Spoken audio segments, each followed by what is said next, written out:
because the mother and the baby need to be together to develop the appropriate kind of relationship with each other. And we know now scientifically that those first few hours after birth are absolutely essential for the mother and the baby to get together in the right way. I'll tell you a true story. There is a country called Guatemala. In Guatemala, there is Guatemala City. Guatemala City has a huge hospital that has, like 5,000 births every year are in that big hospital in Guatemala City. They were having terrible epidemics in their newborn nursery, with babies dying right and left from these epidemics. They came in, they sterilized all the equipment, all of the babies, all of everything, and the epidemics went right on. They couldn't stop them. And then God came. And God caused an earthquake. And half of Guatemala City collapsed in the earthquake, including this huge hospital. And suddenly, they didn't have any more newborn nursery.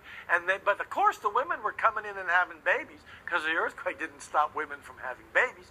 So they had all these babies, and they had no place to put them. So in desperation, they put the babies in the bed with the mother.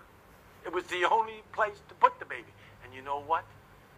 Overnight, no more epidemics whatsoever. There's a perfectly reasonable scientific explanation. The babies were put with the mother. The babies got the germs from the mother's skin, and those were the germs the baby was already immune to, and so there was no problem.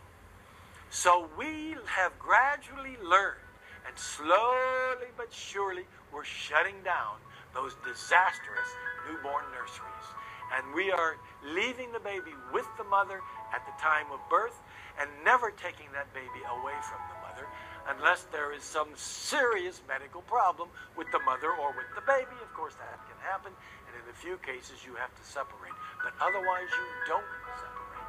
And we didn't honor the reality that the mother and the baby is what we call a dyad. It means it's two things but together like one. And it has to be treated like one.